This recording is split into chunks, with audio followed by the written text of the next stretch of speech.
Okay. Aloha, everyone. Thank you for joining in. I'll just go and check on my email. I had a few people who messaged for the Zoom link. So let me just check again.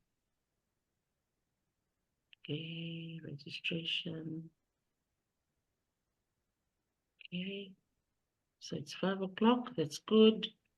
We're on time. Bulavinak, everybody who are here. So maybe we'll give a couple of minutes. Bula, thank you for joining. Bula, Erica. Bolavina, Taumere. Dala, Bina. Hola, nice to hear your voice.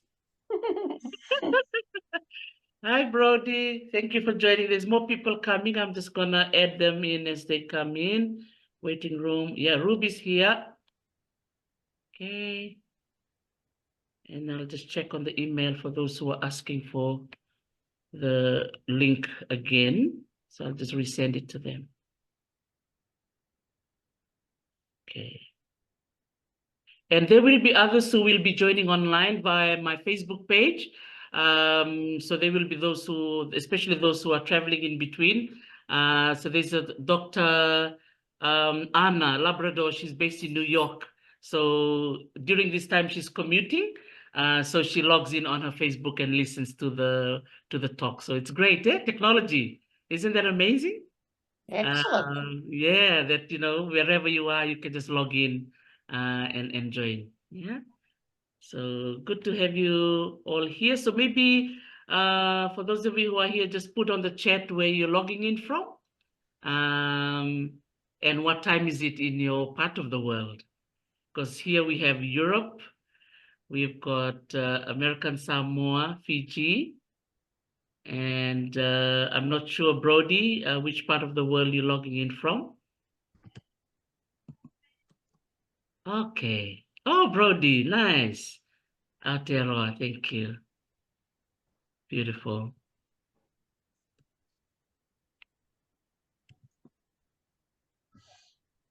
Oh, la dolvina stuva. Okay.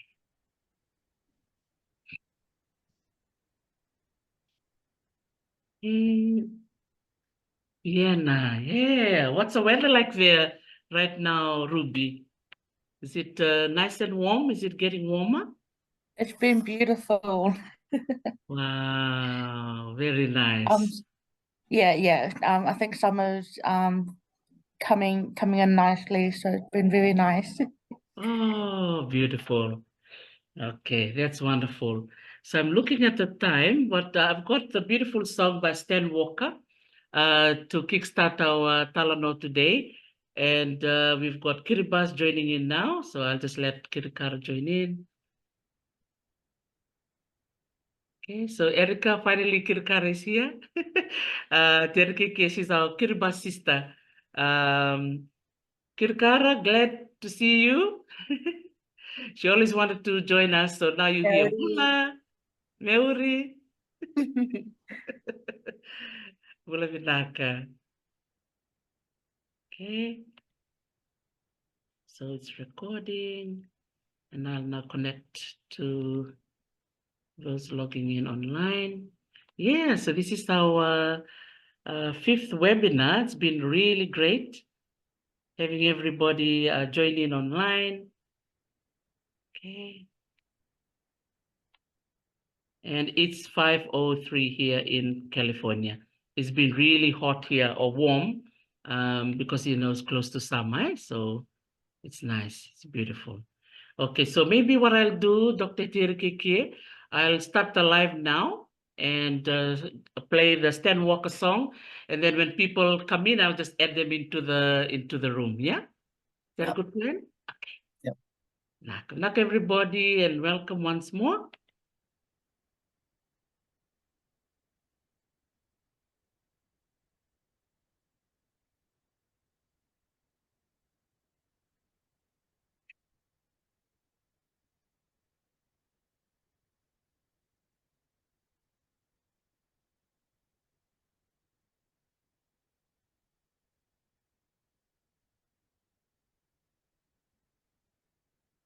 Hey, Bula, Binak, everyone.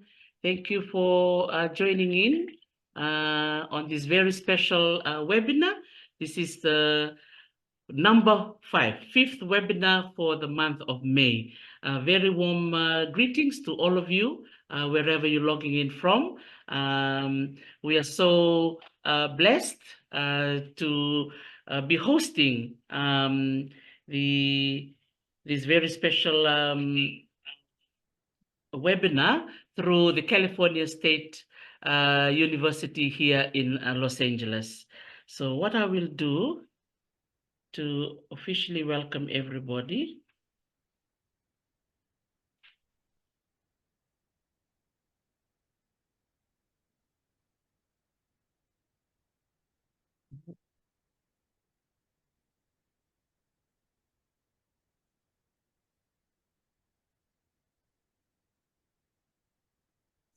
See here.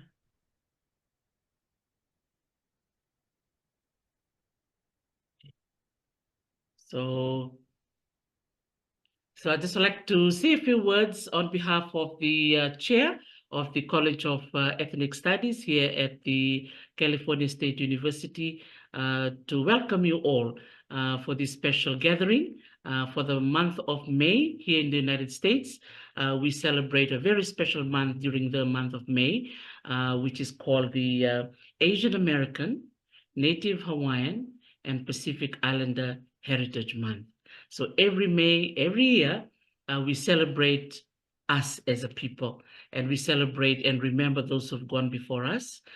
We also acknowledge those who paved the way for us, and also acknowledging those of us who are here in the United States, and also those who will enter the United States in the future and contribute to this country that many of us call home right now. So as part of the celebration of this week, I put together this webinar, a series of 5 speakers who joined these sessions to showcase the different work that they do in the field of museums and repatriation. So we've started in Fiji, for me, kickstarting the webinar as the first webinar, Talanoa. And then later on, we were joined by Star Ratapu from the Auckland Museum. And then we had McMichael Mutok Jr. From Palau. And then last week we had Melissa Malu from the Australian Museum in Sydney, telling us the story of her role in the repatriation of the 2 ancestors from the island of Ata back to Tonga. And today we are now heading over to beautiful Aotearoa. And we're so glad that we have Dr. Te Herekiekie Herewini, who is joining us from another part of the world. I'll let him share that when the time comes, but it's lovely that he's able to be here with us to share the work that he has done over the years in the field of museum and repatriation. Again, a wonderful welcome to you all as we travel across the beautiful Pacific Ocean, Te Mananui-a-Kiwa, all the way to Aotearoa. And let's welcome Dr. Te Herekiekie Herewini, who will be sharing his story, his journey with us in this field of museums and repatriation. Now I pass the mic over to you, Dr. Te Herekiekie. Bolavanaka Tarisi, aloha, talofa lava, malo e lelei, kia ora koutou, kia ora ana koutou katoa toa, ngā mihi o te wā kia koutou katoa e wakaroa mai nei. So beautiful, warm greetings to you all in the Pacific and in the US. So I just wanted to acknowledge you and welcome you to this part of the presentation. And I just want to acknowledge Tarisi for her tremendous work in raising the profile of repatriation and how important it is for people living in the Pacific, Te Moananui-a-Kiwa, but also raising it at academic institutions as an important topic to be discussed and acknowledged. Yes, so thank you, Tarisi. Ka nui te mihi. So I'll hand over to you now to share your presentation with us. And to our listeners, those of you who are logging in on Facebook, Mbula Vinaka and One Pacific, greetings to you all. And also we welcome those who are on the Zoom room and also online. If you have any questions, comments that you want to ask Dr. Te Herekiekie after his presentation, you're most welcome to also ask him. I'll be happy to answer any questions that come through the chat, but also acknowledging the beautiful Museum of New Zealand Te Papa Tongarewa, which is the institution that Dr. Te Herekiekie currently represents and is the head of repatriation there. Dr. Te Herekiekie, over to you. Thank you again, Tarisi. So my kōrero or my presentation today will be about the repatriation of Māori and Moriori ancestral remains. I do work at the Museum of New Zealand Te Papa Tongarewa, and our specific program is the Karanga Aotearoa repatriation program. So Karanga Aotearoa in our language, Te Reo Māori, is calling our ancestors home. And so I will do concentrate on three particular areas.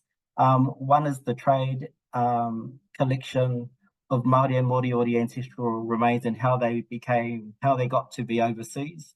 The second is the repatriation movement within Aotearoa, New Zealand. And the third is the importance of repatriating our ancestors as Māori. But I think a lot of this applies to people across the Pacific as well. And I also want to acknowledge people that I've worked with in the past. Within Aotearoa, New Zealand, they may have been in Auckland Museum or Canterbury Museum, Waikato Museum, Wanganui Museum, or other Otago Museum around those museums around the country. I just want to acknowledge you and thank you for working with us at Te Papa on this important kaupapa. And so some of you may not, I think some of you are in the US, and so you may not be familiar with the Pacific. And so I just put up a map of the different island groups. In Te Reo Māori, we traditionally called the Pacific Te Moana Nui a Kiwa. So Kiwa was an important ancestor to us that came from the tropical part of Polynesia. And so as we know, when Europeans came into the Pacific, they assigned us different names. So I won't necessarily use those names, but I do acknowledge those are the names that we use, such as Polynesia, Melanesia, and Micronesia.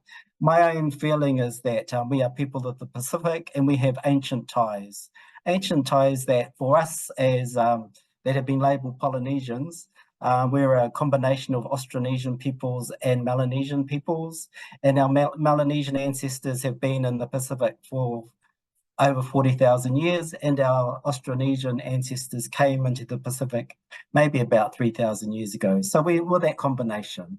And so many of us are different combinations of those two groups, but I just want to acknowledge all of us as being from Te Moana Nui a Kiwa. Tōna mai he kapunga onioni hei tangi. Provide me with a handful of soil from my homeland so I may feel the warmth of my ancestors and weep. So this is an important motto for our program, Karanga Aotearoa. And it really, as in the song that was presented earlier by Stan Walker, that song I would summarize as an acknowledgement that everything on earth comes from the Creator. And so in the Māori way of thinking, we are descendants of the Creator. And so when we talk about our maunga, our mountains, and we talk about our moana, our oceans, and we talk about our awa, our rivers, we are them and they are us. And so we are one part of the earth. And so in the Māori way of thinking, we are part of Papa Tuanuku, or Earth Mother. There's just a broad overview of some of the things I'll talk about. And so my wakapuka, my genealogy, I come from many tribal groups from around the country: Wanganui, Taranaki, Te Arawa, Ngāpuhi, Tainui, and Te Iwi Mōrehu. So I do have a connection to Stan Walker. So I was initially raised in a place called Ratanapā, which is near Wanganui. And I was raised there from birth to up to about age 7. And Stan Walker's mother, April, was also raised there till she was and till about 7 as well. And then they returned back to Tauranga, where she was where she lived with her family there also. So I don't remember her I don't have strong memories of April, his mother, but I do know that I went to school with her. And so these pictures that I've shared are my ancestors that come from different parts of the country. So they're from Tainui, they're from Ngāti Tōrangatira, they're from Ngāpuhi, they're from Wanganui and Taranaki.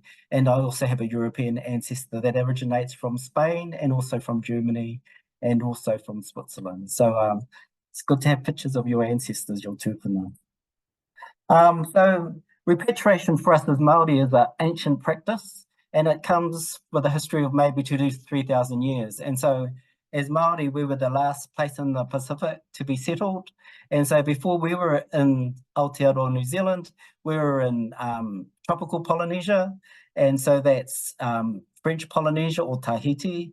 And before that, we were in Western Polynesia, or the island groups of Samoa, Tonga, Niue, and even Fiji, I would suggest.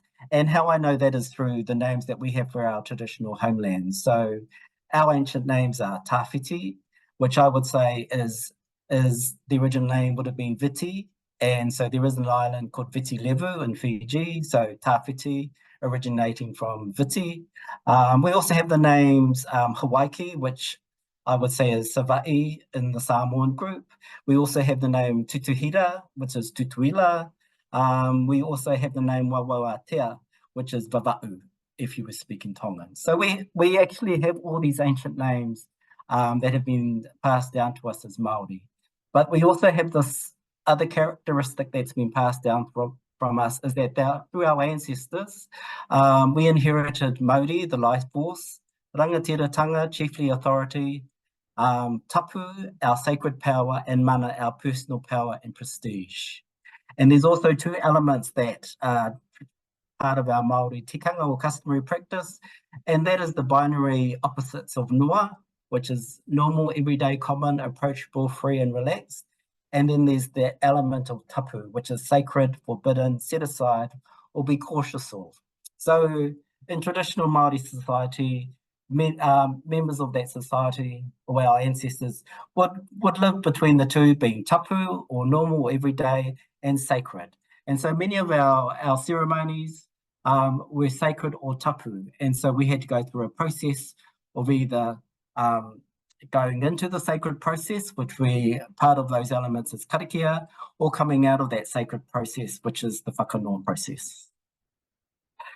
In 1642, Europeans started arriving, and one of them was Abel Tasman. And in 1769, Captain Cook arrived, and they were explorers, but their main purpose was actually to colonize the lands that Europeans hadn't been before.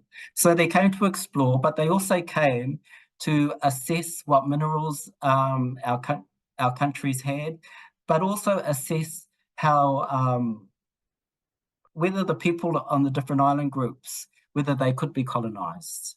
And so eventually many of our countries in the Pacific were colonized by different parts of Europe or the US. So I just wanted to acknowledge that. The trade of Māori and Moriori ancestral remains began from the first arrival of Captain Cook, and the mummified heads, or toimoko, started to be, they actually weren't initially traded, they were taken, or they were forcibly taken by Europeans that had arrived. And they were examples of the native population. And so a mummified head, which had mataora, or intricate tattoo designs on them, were greatly sought after by Europeans or explorers from the US as well. And so the mummified heads started to be traded to Australia, to North and South America, and also to Europe. And so that was up till about 1840. And through my PhD study, I've assessed that about 300 mummified heads were traded over that 70-year period from 1769 up to about 1840. But there is actually another period of trade that started after Māori chiefs in Aotearoa, New Zealand signed Te Tiriti o Waitangi, or the Treaty of Waitangi. And so The second period of trade is when colonial museums were established in our country, Aotearoa. And so that's actually, this trade happened through the colonial museums, through the directors of the museums, or through people working for those museums, or people that had come into the country and they were living in Aotearoa for a period of time, but they went back to their countries of origin and they took ancestral remains with them.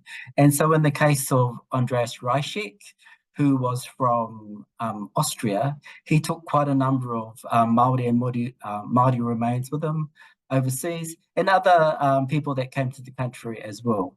So a number of research projects has found that over 3,000 Māori and Moriori ancestral remains were uplifted from their wāhi tapu or sacred places from 1840 up to about 1970. And Te Papa's research has indicated that although 300 toimoko or mummified heads had been traded between 1769 up to 1840, about 900 or 1,000 Māori and Moriori remains were traded overseas after 1840. And then there was another 3,000 that were uplifted and traded within museums around Aotearoa New Zealand. So that's quite a number. So Māori knew that our ancestors, and also Moriori knew that their ancestral remains had been traded overseas. And so quite a number of Māori leaders in the 1980s decided that this was the most important kaupapa for Māori and Moriori, to have our ancestors repatriated from overseas. So here are a number of leaders from around the country. Most of them have, well, they've all passed away. So we have Maui Pōmare, who was the chair of the Council of the National Museum in the 1980s. The National Museum is now Te Papa. We have Sir Graham Latimer, who was also a member of the Council of the National Museum in the 1980s.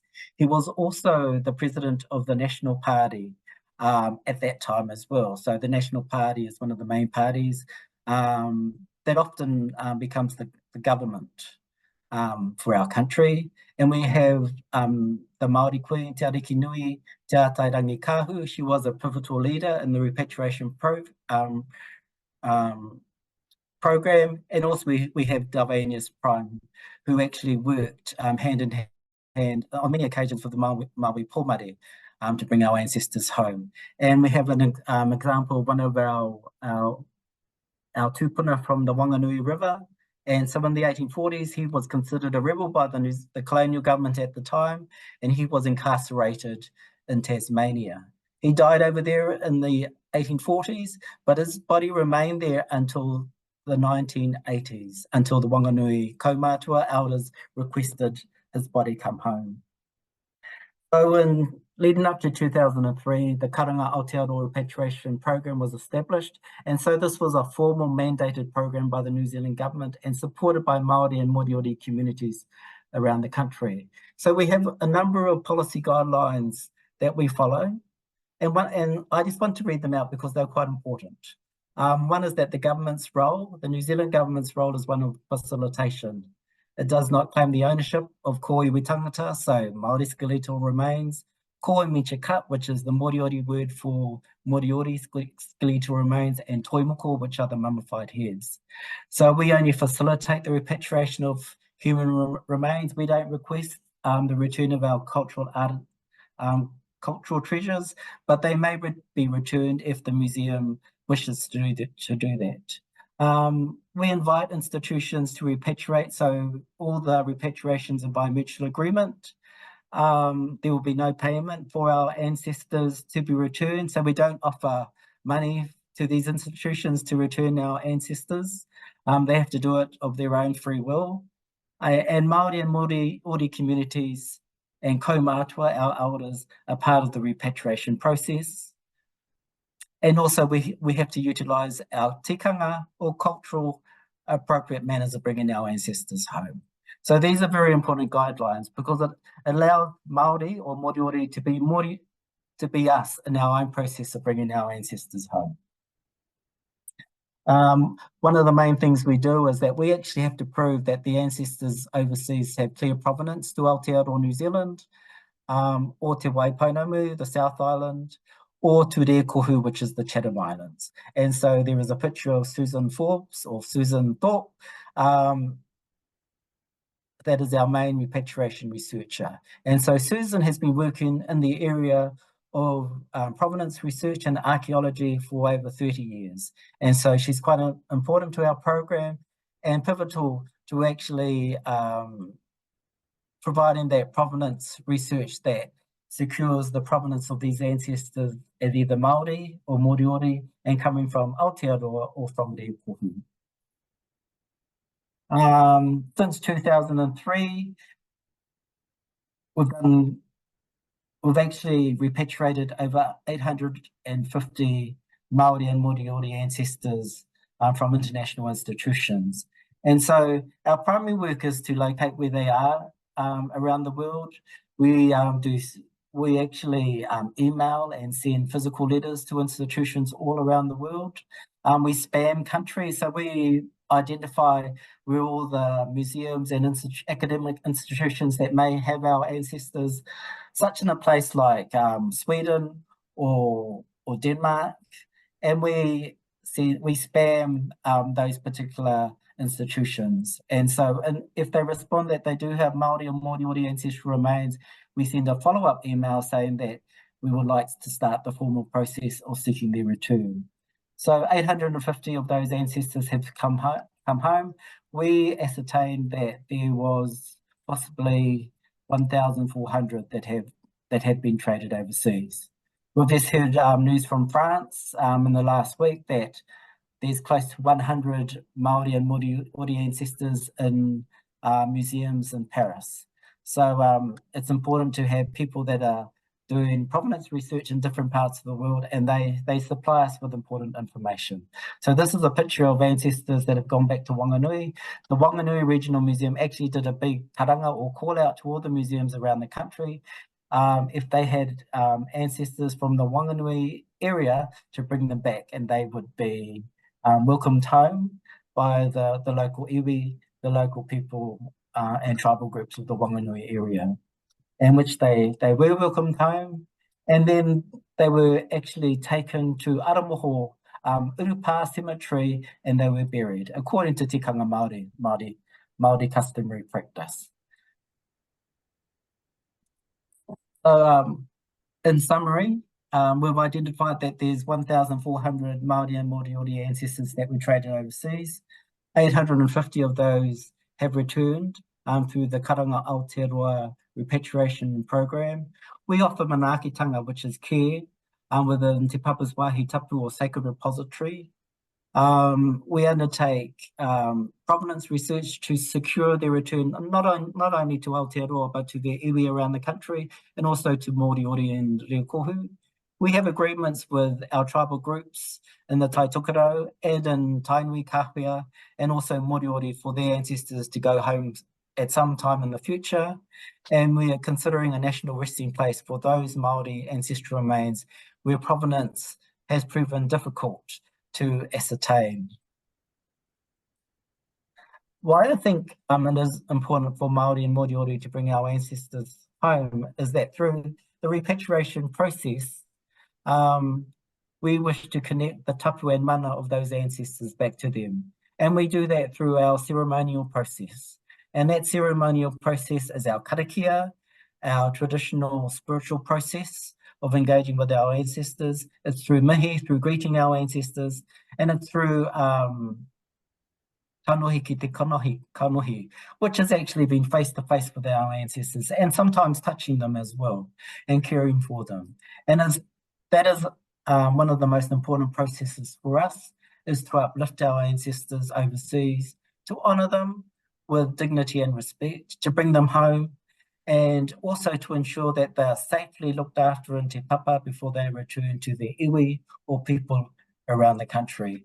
We also, I just want to acknowledge that Maui Pōmari created a special word for the mummified heads. So there are other words to describe a mummified head, and one of them in the 1820s a word was created, moko mokai. And moko can either be a tattoo or it could be a head. And mokai is someone that's captive or slave. And so that word was used to actually refer to heads that were taken for trade. And they could be the heads of a chief or warrior or those enslaved and traded overseas. But Maui Pomare in his work decided that these are all our ancestors as Māori. And so he created a new word, toimoko, which actually just acknowledges them as being our ancestors and that they're a beautiful creation that was created using unique processes and artistic. They are not only of artistic value, but they also are of clear, strong spiritual value to us as Māori. These are members of our repatriation advisory panel that share their expertise and guidance on the repatriation process. The ones at the very top, unfortunately, those kaumātua or elders had passed away, and many of them were professors or academics at universities around the country. One of them was, well, two of them were had the title of Sir, and they were also acknowledged leaders of their tribal groups around the country as well. And below them are people that have been on the repatriation advisory panel, and the majority of them are present members of the repatriation advisory panel. So they share their expertise, and some of that expertise is overcoming challenges at the international level regarding policies that inhibit the ability for our tūpuna or our ancestors to come home. So it's very important for us to acknowledge our tūpuna, our ancestors. So moi mai rai ngā rangatira kia au te moi, kia whakairia te tapu ki rung, kia wātea ai te ara, kia turu ki whakataha ai, kia turu ki whakataha ai, haumi e hui e tae ki e. Kia ora rā. Open to questions. Thank you, Vinaka Wakaleu, kia ora, and for everyone who's here, if we can show our appreciation in the usual manner to Dr. Te Herekiekie for sharing those wonderful stories and his own journey as well in this field of museum and repatriation. Vinaka Wakaleu, Dr. Te Herekiekie. And now I'll open it up to our audience for comments and questions. Don't be shy. If you want to type in your question, you can use the chat as well, but please feel free to ask any questions you may have.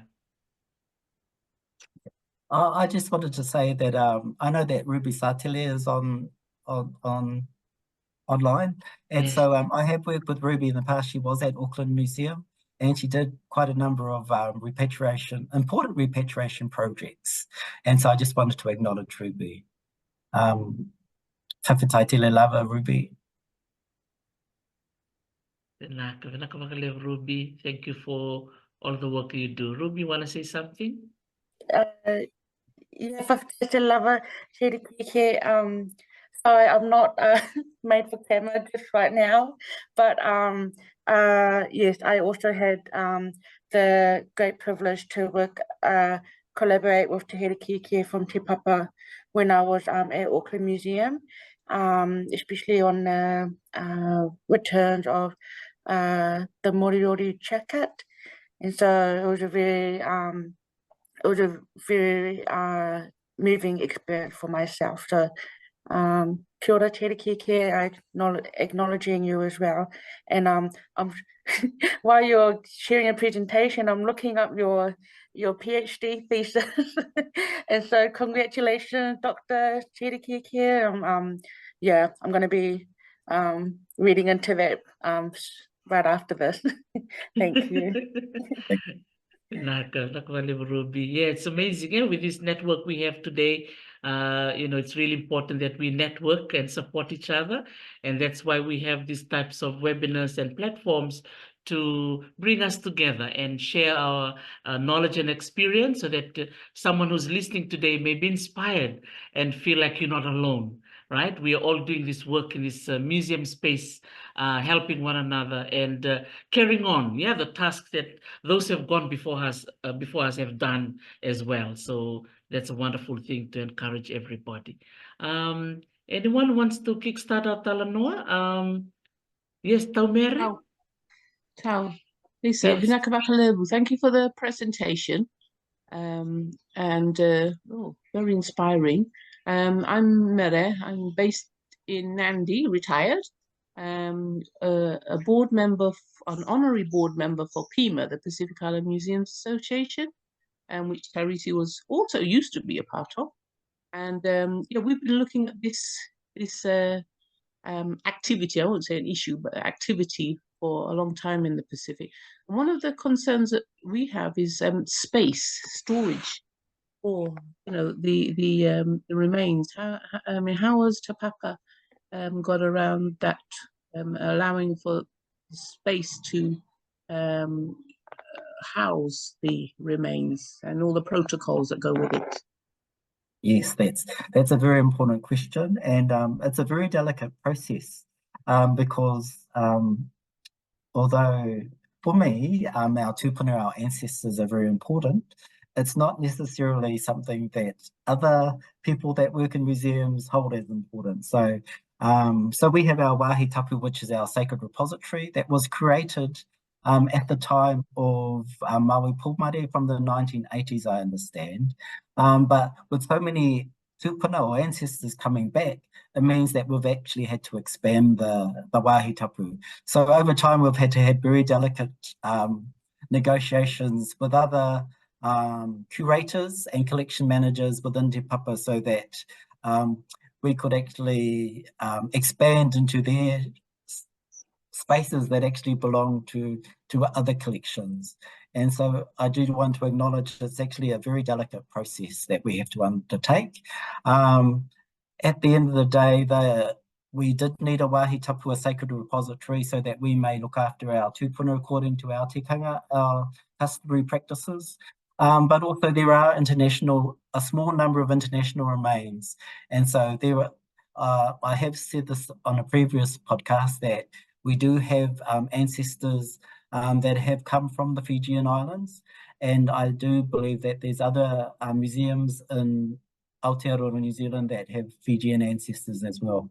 So there's a process that museums in Aotearoa wish to actually return those ancestors to Fiji as well, but we've been a bit slow. So I do want to acknowledge that. But thank you for the question, Mere.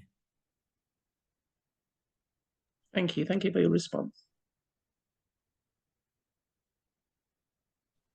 Ngā mihi atu kia koe Te Herekiekie, tō kororo tino paira watu ne. Ngā mihi atu kia koe anō hoki mō tono mahi ohone ne. Just Logan here from Sydney, and it's nice to see your kanohi again there, Te Pare. Just while we're on that sort of kōrero about international ancestors being in your fellows' collections or being housed there, just wondering if you've ever worked through de-accessioning. You fellows probably have, in terms of freeing up the capabilities of getting those tupuna back to the particular motu that they're from, the particular areas that they're from. And were there any sticking points for you fellows, or is it just the process that perhaps is flying it up? I'm just asking from our point of view, Nera. Tēnā koe te rangatira kano I te mihi. Kia koe, o te rā ka noho koe ki hoi hākina, kano I te mihi. So we did 2 international repatriations, and one was back to the Lumi people in Washington State in the US. And also we worked in collaboration or partnership with the Canterbury Museum in returning tupuna back to Rapa Nui. And so there were some challenges that came along with both repatriations. With the Lumi people, the ancestor going back to Washington State, Part of our requirement is that we actually have to notify all the associated or tribal groups or First Nations people that may be associated with that particular ancestor. And so we initiated that process, and we had the support of Holly Cossack McVeigh, who actually is a professor in the US. And she came and helped us with identifying who the tribal groups were, the First Nations people were. And we also had to find a way of returning the ancestor, but one of those tribal groups actually had to be the lead. And so we went through a consultation process with them, and they nominated their lead to receive the ancestor as part of this process, but it does take time. But we do that with Māori tribal groups as well, where we go through a consultation process or a negotiation process, where either all the tribal groups agree to work together, or one of them may become the lead. And so that's important for us. And with the ancestor returning back to Rapa Nui, as we know that Rapa Nui has been colonised by the Chilean government, and so they have a different policy regarding the return of ancestral remains or taonga or cultural treasures. According to their legislation, anything that goes back becomes the property of the government. And so that's not unusual. And so we had to utilise our own policy that I talked about, is that for us, we're returning ancestors back to their communities of origin. So for us, that was the Rapa Nui community, and also that they decide on what happens with the ancestral remains and not the government. And so the good thing about that is that we had a Māori everywhere, and there was actually a Māori ambassador from New Zealand that was based in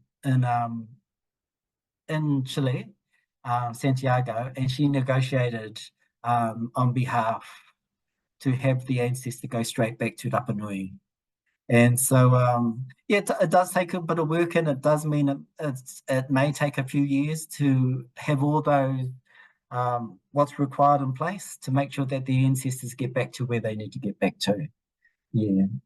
So, kia ora.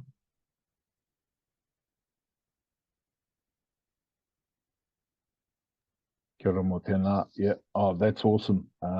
Might have to flick you a few emails maybe later on in the piece here, Kari. Kia ora. Aroha mai. Aina. Yeah. I do want to indicate that when Tarisi and I were based in Germany for about 3 months on a fellowship, and Tarisi was providing guidance both to Michael and myself. She was our academic lead. And, you know, for me, Tarisi is the brains of the Pacific, and I can only follow. So thank you, Tarisi. But I think one of the important things is that we actually have to have a presence in Europe. And with Ruby being in Vienna, that presence is actually quite important because they know nothing about us. We're just another brown dot coming from the Pacific. And so they don't know, you know, what our language is about, what our culture is about. And they don't know, you know, how important either our cultural treasures are or our ancestors are. So it's important for us to be part of that process. And one of the key things that Tarisi did was actually create a Pacific, was it a Pacific Language Week or was it a Pacific Culture Week? Yeah, it was a combination of both to promote our presence in Göttingen in Germany. Yes. Yeah, and that presence by the Pacific members, Tarisi, Michael, myself, and there were actually supposed to be 2 more. I'm not too sure if they actually did arrive in Göttingen, but that was quite important, and we still have strong ties to Göttingen University. Yeah, always another project around the corner, I'm sure. Yeah, I think just to add on to that point, yeah, our presence, you know, a physical presence is really important. And I think most of us have had maybe past experiences in working with other institutions over there. So I think it is important that, you know, we collaborate you know, and talk to one another, because I know that they also fellowships with some of our colleagues, like Lisa Healy in Papua New Guinea. She's doing her PhD in ANU. And I know Langi Mama, the two queens are here, you know, so, you know, if all of our networks, you know, talk to each other and provide that support, you know, that's really important for the European gang to see that they're working together as one. And that kind of shows to them, hey, this gang in the Pacific, they know what they're doing and they're working together. And I think that sends a really good message to the European countries that'll make the repatriation happen and to, you know, go smoother. Just to give an example, like on the 25th of March, we did the repatriation for Palau, and now last week we had the members of the government from the Republic of the Marshall Islands there in Göttingen, just because Palau opened the door for them, you know. So it's really nice to see the connection happening. So for this project in Germany, we had Hawaii, did the repatriation in February 2022. No, 2022, yeah, 2022, Aotearoa 2023, and Palau in 2024. And now we've got a long line of all these Pacific Islands, you know, following what's happened before. So I really want to acknowledge those countries that have, you know, set the scene for us. So Dr Te Herekiekie and our brother Edward Halealoha Ayau from Hawaii, who's been in this field for 33 years. I often say 30 years, and he always correct me. He always tell me, Teresi, it's 33 years. I was like, okay, sir, it's 33. So I just thought I acknowledge, you know, the amazing work, the mahi that, you know, our people have done, like Edward and the Te Herekiekie. But maybe if I can ask Dr. Te Herekiekie, how many years have you been doing this work, and what motivated you to do this work?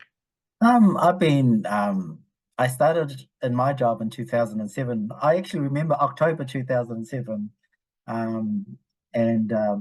Normally I had only stayed in a job for maybe two to 3 years, but I've been in this job for close to 17 years. Yeah, so, and our program, I think, has had its 20th year. So, yeah, it's why it's so important for me, because I think that for me, the kaupapa, the purpose is so important. For me, our ancestors should never have gone overseas. But as a child, I was brought up within a Māori family and a Māori sensibility.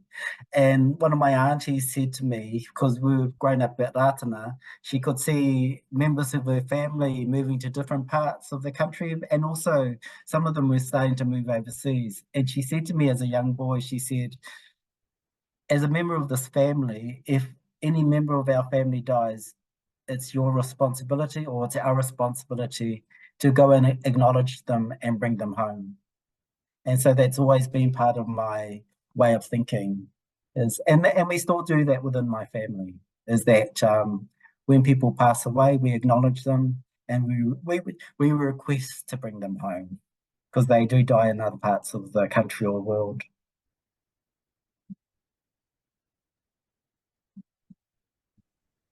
Kia ora, Doctor, and thank you so much for your share, and apologies that we were a bit late.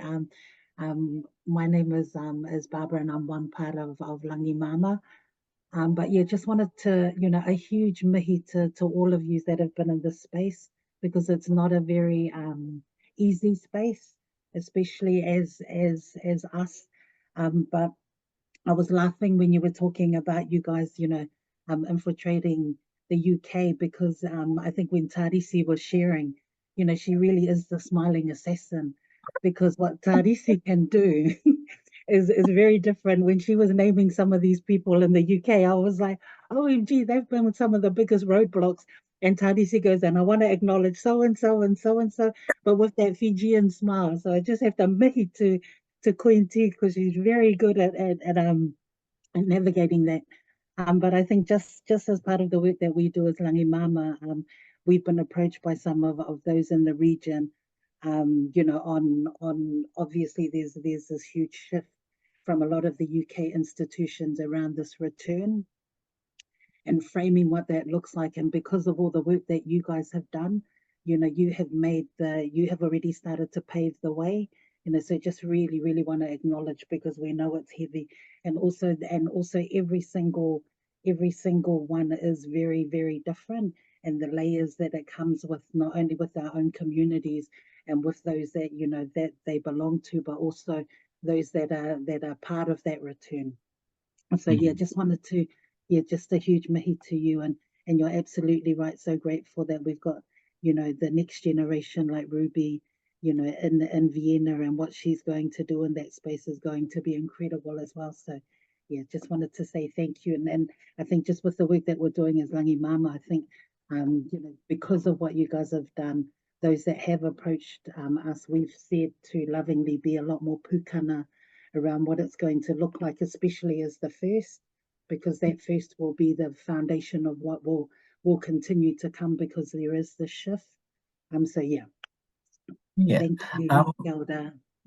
Sometimes we as people from the Pacific are put in uncomfortable situations, and in particular in Europe and academic institutions that don't wish to return either ancestral remains or cultural treasures. And so both Tarisi and I were put in that situation with, I would say, long-term academics that see ancestral remains as a specimen, and still see as ancestral remains as specimens.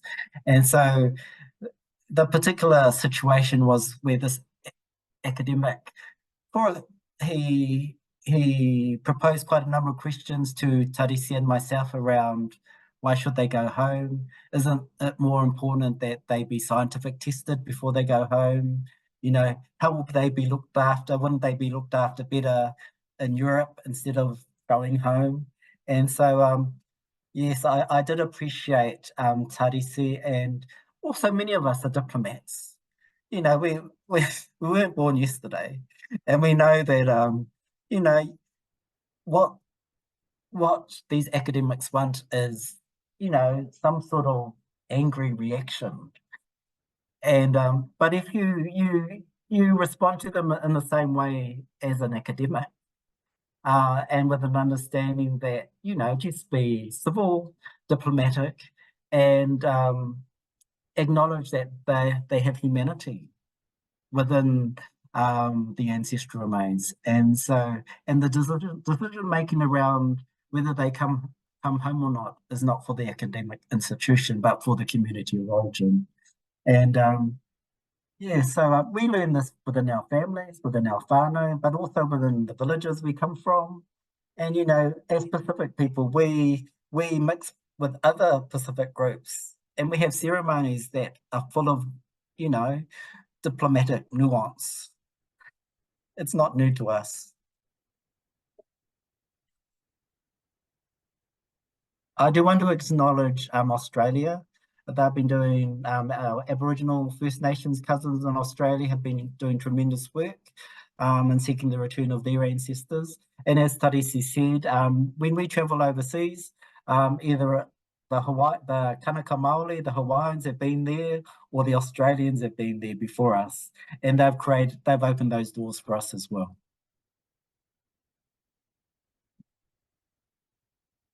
Thank you. Thank you so much, Dr. Te Herekiekie. And I think one observation I made when we went to Leipzig in Germany, you know, we went to the Grassi Museum, and we've seen that they have, you know, shifted their physical spaces within the museum to allow Indigenous communities to perform their cultural protocol, which was really touching and really moving, you know, to see the vision of these young museum directors, the younger curators coming into the space. So it's really exciting. This is an exciting time for those of us from the Pacific and all Indigenous communities around the world, that we've seen that many museums are now, you know, opening up their doors and even, you know, allowing us to sit at the table and talk, which is something that never happened maybe 20 or 30 years ago. So it's really great to tap into those spaces and acknowledge, you know, those museums that have, you know, spaces for the Aboriginal communities to do the smoke ceremony outside. When we walked into the space, there was our Rapa Nui brothers and sisters, you know, preparing, wrapping up their ancestors in one of the very special rooms. There were rooms for prayers, you know, things that was important to us, but to actually see them, make changes in the physical spaces of the museum, it just, was so positive and welcoming. And I think we need many more of these stories to be shared so that other museums can see, if Gracie Museum in Leipzig can do that, we can do it too at the British Museum, so that they can learn something from other spaces too. I know Angela is here. Hi, Angela. And I know Angela has been doing such an amazing work here in the US. And I know Dr. Herekiekie mentioned about the Lomi people in Washington State. Angela, were you familiar with those people? And is there anything you want to share about the work you do at Washington State? You always call me out. Aloha, Te Heri. How are you? Aloha. Good, thank you. I do know the Lemmy a little bit, not very. I don't work with them very closely. They're on Western Washington, so we're on the eastern side of the state. But just working away here. We just had some of the tribes here that I work with from the lower kind of the lower Columbia River, Umatilla and Warm Springs and Yakima had a repatriation from Auckland just last week. Yes, so yes. It was exciting for them. Yes, so Aotearoa New Zealanders that were slowly returning international remains back to where they belong. It does take a lot of work on our behalf. And I think probably I want to know is that acknowledges that we know very little around the First Nations or the tribal groups in the US. And they have, thousands of years of living there. And for us, it's very complex, and we can get, we find it challenging to actually know who to actually repatriate to. Yeah. And I think from the US side, it's hard to know who has ancestors, right, around the world. And so I think that's a really big gap for everyone working in repatriation, is to know where those ancestors are and to be able to follow up. Yes.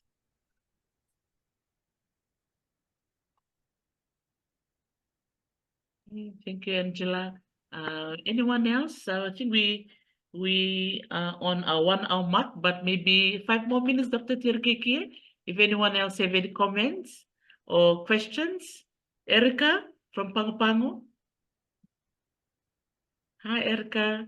And we've got Kolokesa here and Kirkara from Kiribati. Kirkara, thank you for joining us. I do want to say, sometimes I watch YouTube, and I was watching a repatriation from of ancestors that went back to Vanuatu. I think one of the island groups in Vanuatu, and I was they were speaking their own language, and then the word I heard was koiwi tangata, and I'm going, oh, they use the same word as us, or some similar. Yeah, it might have been koiwi tangata, but it was like, oh, that's our word too. Yeah, just that language, our languages can maintain those words that are important to us throughout the Pacific. Absolutely, yeah, the power of language. And another word is tupuna. So I would say tupuna, but other people use we use a variation of their word. Yeah. Yes, we have tumbuna in Fijian. Yeah.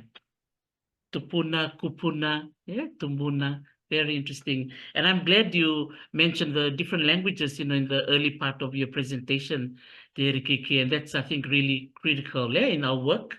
And speaking of languages too, one thing I noticed when we were in Germany was the names that were given to some of our ancestors. Like in Hawaii, they had Kanaka, Sandwich Islands, and some of the islands in Micronesia, they have different names. So now we have the modern names, but they have the older names of the islands. So it really pushed us out of our comfort zone to go back into some of the ancient island names before Yeah, before they were colonized, if I can say it that way.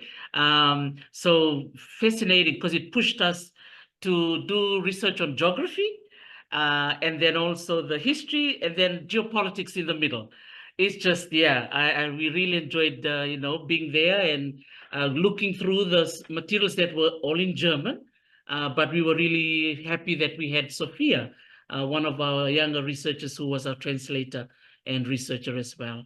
Yes, Kolokesa, she has her hand up. I was waiting for this moment. Siata opa, and thank you, Dr. Te Herekiekie, for your presentation. And so sorry, I'm challenged in many ways technologically, and I was trying to find my way, and finally my sohoala sent me the link, so I only caught the tail end of it. But I think just my question, because my background is in museums and heritage studies, even though the work that we do now with Langi Mama is we're working outside of the institutions, but still connecting with institutions.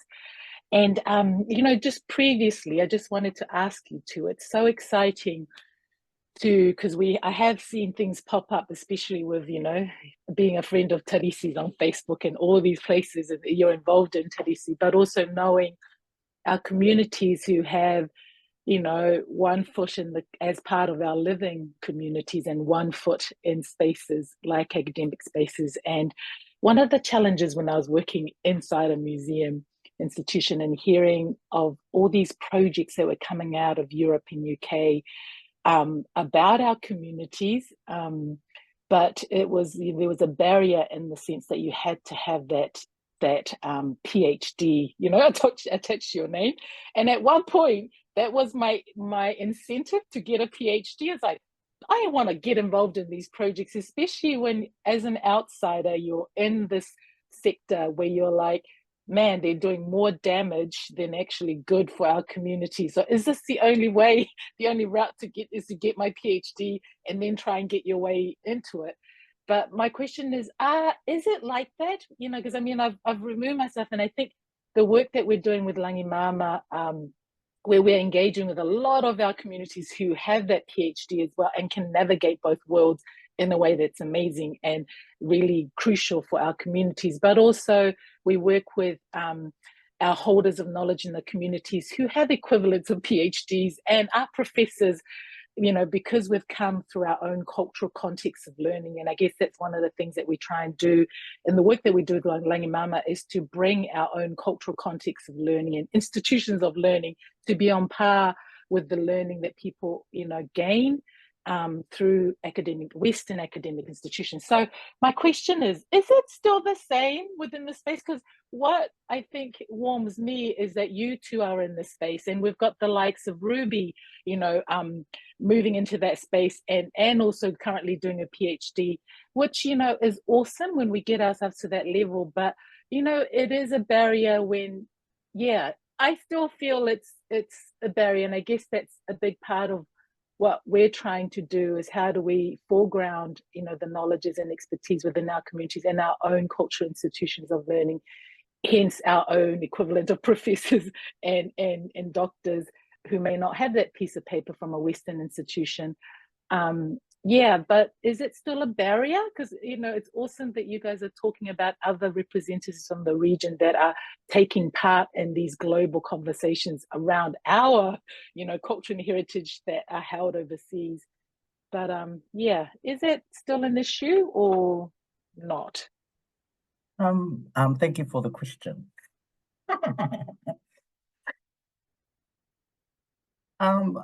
For me, it's when I graduated with my BA, and so that was like 40 years ago, just less than 40 years ago, I always had aspired to do a PhD. But what kickstarted it again for me about 8 years ago was we were having interns from Europe coming to Te Papa to support us in our work. And then I realized that in 3 to 4 years, they would have a PhD, and we would be giving them all this information, and I would have nothing. And so that's really what helped me kickstart, I need to do this as well, because I have the capability. I just have to make the time. Yeah. And for me, it's holding space, important space for us as Pacific people. Like I said, academic institutions don't automatically know us, our language or our culture and our perspectives. And so we are part of that channel of allowing for that conversation to take place. And our tupuna were very clever.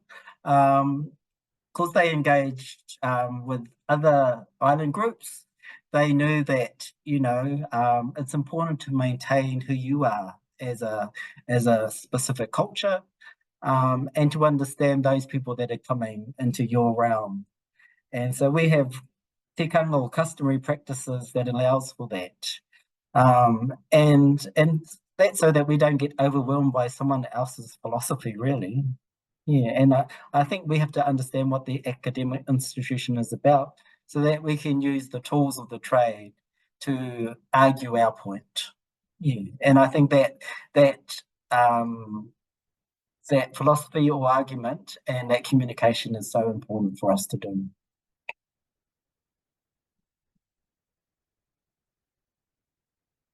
That's a very good question. Thank you, Kolokesa. Yeah, I find, you know, those of us who are in that space now, kind of, I see us as a bridge, you know, sort of bridging our community to these institutions. And, you know, we kind of like, you know, putting our hand out to our, you know, community and helping them to join us.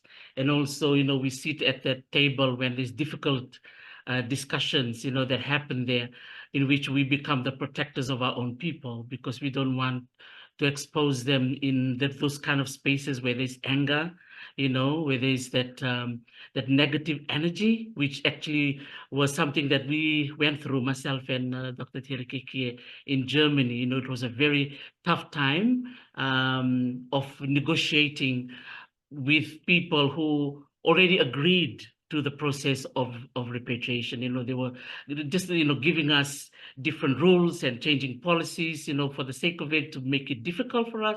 But, you know, we were steadfast, and, you know, we kind of speaking their language as well, which was kind of huge, you know, for them when they, you know, the two of us walked in, you know, and they're just like, who are these people? And we are like, how many pages of my CV you want to see? You know, or, you know, I can speak your language too. So let's talk about this, because we're doing this for our people.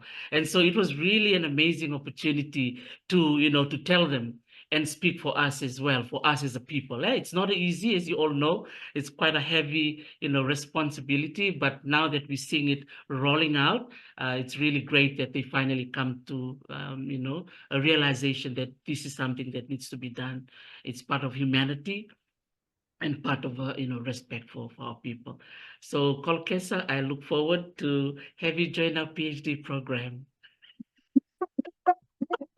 And I know if I talk to your dad, he will agree with me too. What do you think, Logan? I can see Angela's ready for her PhD too, Angela. Yeah. And there was a question from Mere. Yes, Mere, to Mere. Sorry, there's a big machine outside my door. Kay Bronley in Paris, with Emmanuel. Is he still there? Yep, I understand. Yes. I've met him. Okay, yeah. And like for presents, I think he did a program with he had a whole load of interns from New Caledonia that went around and researched all of the museums in I don't know if it's just Paris or Europe, but was there any repatriation? And maybe if he's still there, we should, you know, he's part of the Pacific and was part of PIMA, really sort of because he's there. I won't say use him, but to be a sort of focal point for us in Europe. Yeah. Does anybody have any ideas on how they've done? Yeah. I do know that they did repatriate, because shortly after we repatriated our tupuna, our toimoko, from Rouen and Paris in 2011, 2012, there were requests from New Caledonia for one of their leaders So the head of one of their leaders was taken in the late 1800s and held in a museum in Paris. And so that tupuna was called Atai, I think. And so the kaumatua, or the elders from New Caledonia, came to Te Papa to seek advice from us. And so we gave as much as we could at that time. And I understand that the head of the leader, Atai, was returned to New Caledonia. And I think there's some important work that is happening in France regarding Indigenous ancestral remains. One of the advantages New Zealand has is that we've just recently signed, our country has just signed a free trade deal with Europe. And part of that free trade deal is that research projects, there's some research projects that New Zealanders can do in partnership or collaboration with European institutions. And so some of those research projects in the future may be on research pertaining to ancestral remains and taonga, and also evaluation processes or previous repatriations from institutions in Europe. And that's called the Horizon Research Program. So that's something that I'm looking at for my particular program, because we've done so many repatriations from institutions in Europe that we already have that that connection. And so that may be something something I'm actively looking at now, collaborative research projects with institutions and all across Europe, actually. Naka, thank you so much. Yeah, to add on to Dr. Te Herekiekie, in 2022, September, the Pacific Arts Association had their Europe conference in the Kibronli, and Emmanuel was our keynote speaker. So he gave a really good paper during the PA meeting. And also there were researchers, young students from France, who were presenting their research data on some of the work they were doing with the Pacific. And also, speaking of repatriation, there was a team from Marquesas who were there as well, leading up to the PA. So there's a lot of activity happening there in Kibronli because of Emmanuel. So that's great to see. And I think the point too that Dr. Te Herekiekie mentioned, that New Zealand has set the pace there, and now with Emmanuel being there in France, that can open up the opportunity for Samoa, for Tonga and Kiribati, for Fiji, all the other islands to jump on board and take the opportunity to start the negotiation now, especially when we have strategic people in those strategic positions. It'll work for us.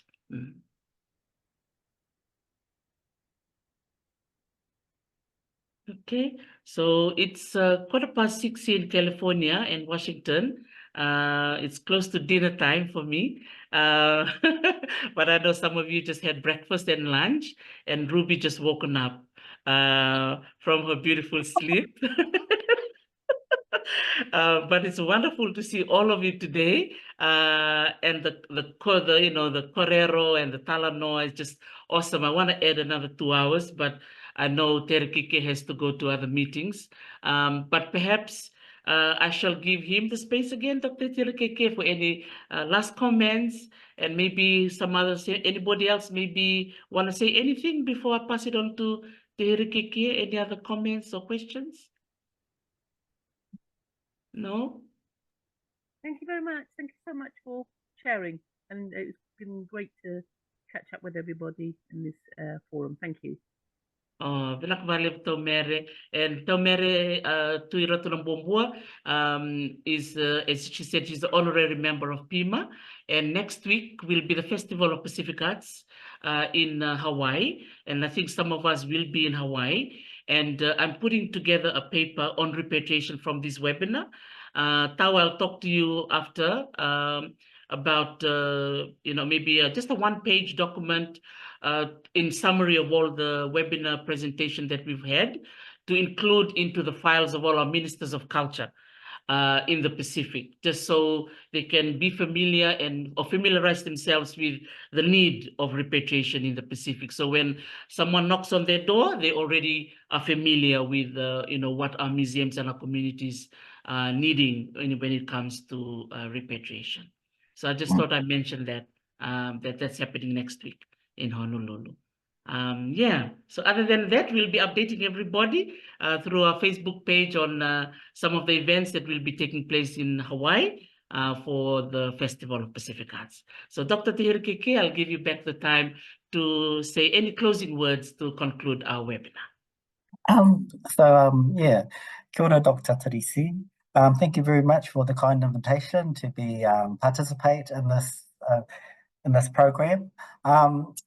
There was one thing I wanted to highlight at the end is so creating those academic tools that people that are studying at academic institutions can have access to it, and that's important for all of us to start to continue writing papers, academic papers, and those academic papers, discussing the importance of Pacific perspectives within museum practice, museological practice, and also offering other ways of doing things that are non-traditionally Western, and that's very important. So when I was undertaking my PhD, I always thought, wouldn't it be great if there were other papers that I could read that belonged to other academics that had been written around Pacific perspectives, Māori perspectives, and that is such a rich resource for us to create and do. And so I really support that. Those tools are very important for us. And I just want to thank you all. If I worked with you in the past, tēnā, good to meet you again, and in the future we may be working. But I hope to work with Dr. Teresi in the future as well. I think there'll be many opportunities. So nō reira kanu te mihi kia koutou, e mātakitaki nei, e wakarongo mai nei, nō reira tēnā koutou, tēnā no tātou katoa. Kia ora, kia ora. Kia ora, kia ora. Vinaka wakalevu, malo pito, whawhetai tele lava, mahalo nui, and iyo, and all the big thanks from this side of the world. Dr. Te Herekiekie is our fifth panelist today, so it's bringing the webinar to a close. But I've been requested to host more, so thank you so much for those who have requested. So what we'll do when I'll start again in the fall semester, which is in September, I will do a list of speakers. Maybe we can do once a month presentation, especially the request from our brothers and sisters in Melanesia. I've had interest from Papua New Guinea, Vanuatu, who are interested to also speak. So I will do a panel to cover the different regions of Oceania, and get more of us to Talanoa and share. And this is amazing, to have everybody here in different parts of the world and collaborate, just so you're not alone, yeah? Ruby, I'm looking at you. So I know you're right up in the Northern Hemisphere, close to the North Pole, but just know we are there with you in spirit. And if you need to talk to us, we're just an email away. All right? So, vinaka wakalevu to everybody. Thank you, Logan, for joining us. Vinaka Erika Kirikara, our princess from Kiribati. She always said to join us, but she never joined. And she finally turned up today. Vinaka Kirikara, we love you. No, you are close to the equator. So you should be always on time. Okay, I will see you online during our PIMA meeting. Other than that, thank you so much, Dr. Te Herekiekie and Kakitea Ano. Mwade. Apo. Mwade. Nakatau.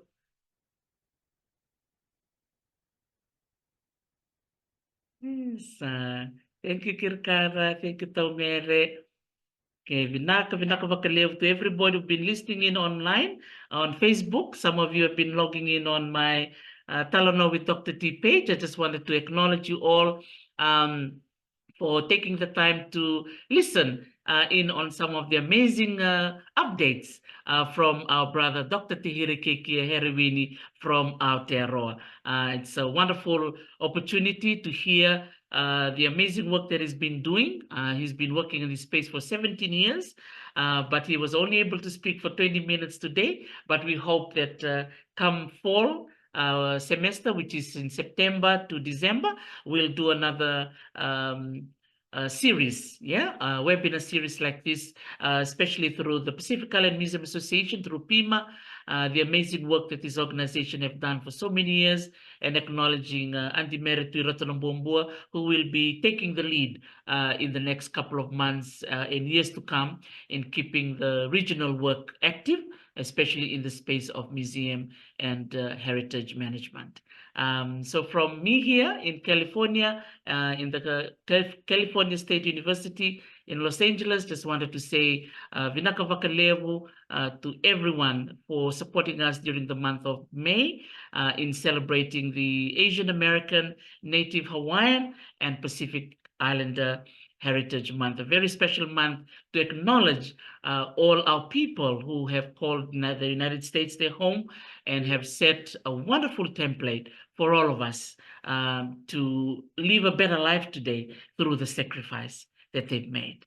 Okay, Vinaka Vakalevu Sara, for anybody who has questions, wanting to know about what we do in museums, those who want to come and study in museums, let us know. Email me, find me on the Talanoa with Dr. T. I will be running this series under the Talanoa with Dr. T program umbrella and PIMA. So we'll be partnering in the next couple of months till the end of the year to get the word out for the amazing work that everyone has been doing in the field of museums. Thank you for supporting the museum. Wherever museum you have in your country, give the support to them.